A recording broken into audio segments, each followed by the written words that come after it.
Talking about the intentions, government intentions in policies, and also I'll be talking about why the intentions fail. Hello, good morning. Today I got some narrative that I want actually to put down. It's a fallacy that most people believe. They believe that government is the solution. They believe that the intentions by the government are always right. And those people who do so, they don't actually investigate their claim. They don't actually judge things based on the results, but they do so based on the intentions. They don't look at the track of record, the history of things, and how things have failed and how things have been achieved. There are many examples of things which have been achieved through distracting. A system by government always bring actual distraction, destroying of wealth and resources. So most people who say government is a solution always do not account for the secondary effect. What are the results? What are the impact of any policy or decision is what most politicians do not want to analyze. So for those who claim for government services, welfare state must do so with the reason of the secondary effect of any decision or policies that come with such a decision. And this is why some of us will contest the socialist narrative of government solution or public intervention. And we need to understand if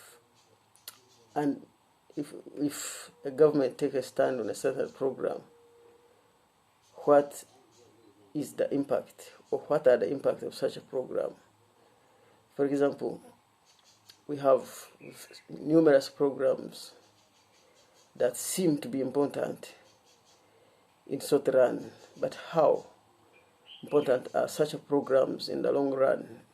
We've seen several programs failing in the long run, government trying to duplicate them and bring other new programs. We've seen programs like NADS, we've seen programs like Operation Wealth Creation, the Bonawa Gawale, we are seeing Youth Livelihood Program, and we've seen Paris Development Model. They're actually been they're duplicating and adding new things in such a new program, but they're cutting from the same cloth.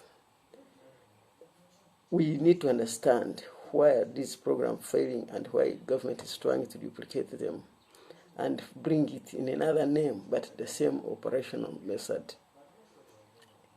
Those are the questions most people do not look at. The government that is trying to create more politicians, creating more districts, and we need to understand, actually investigate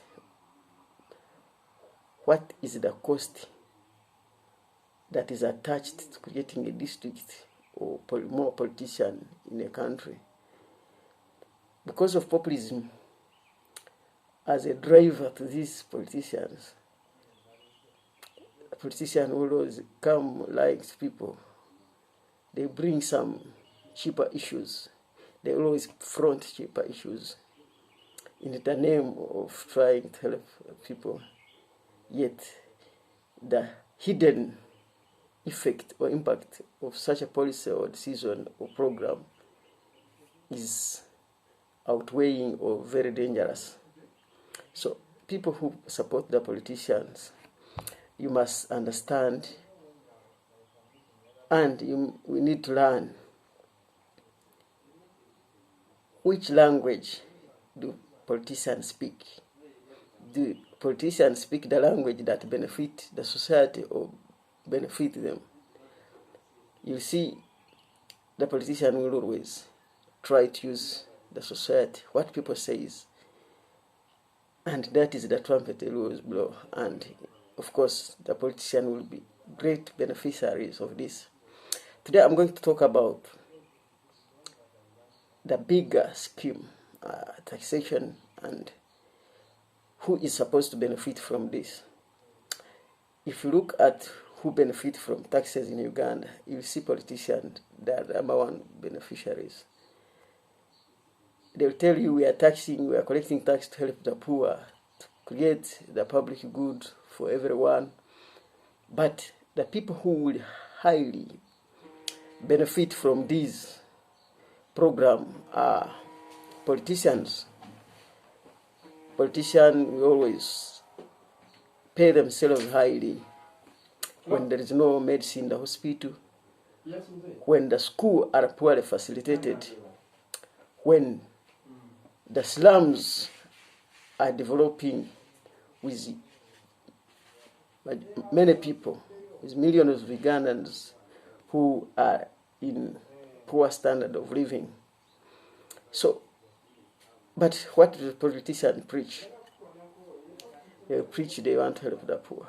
But which poor are in ghetto?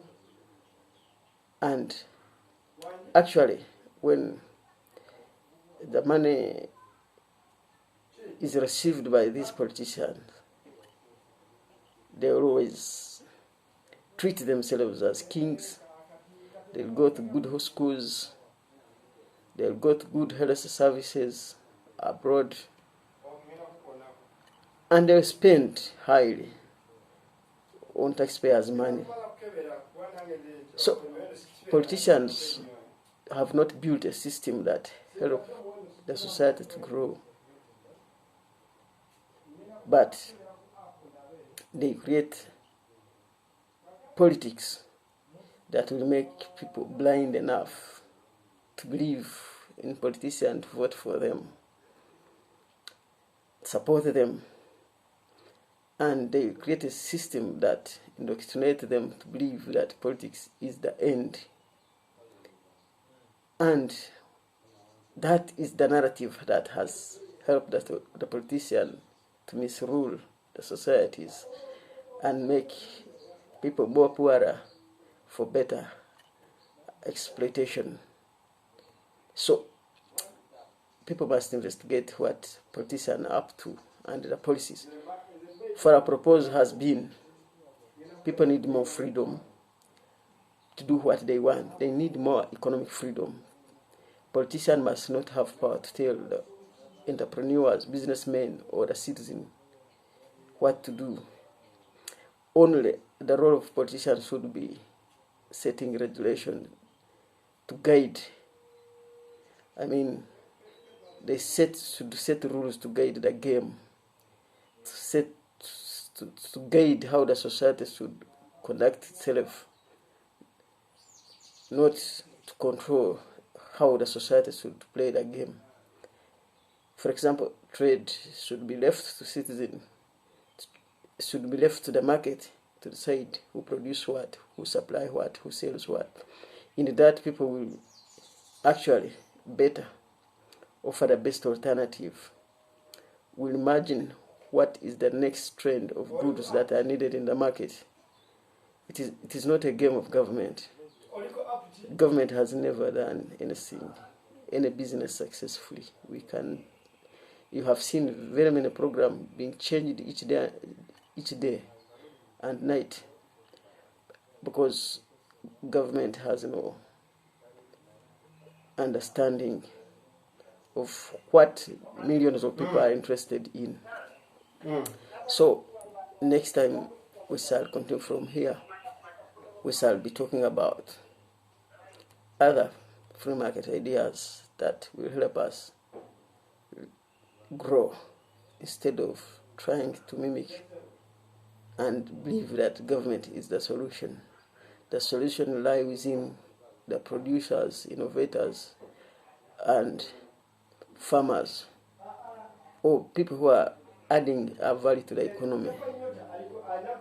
Those are the solutions that citizens must praise.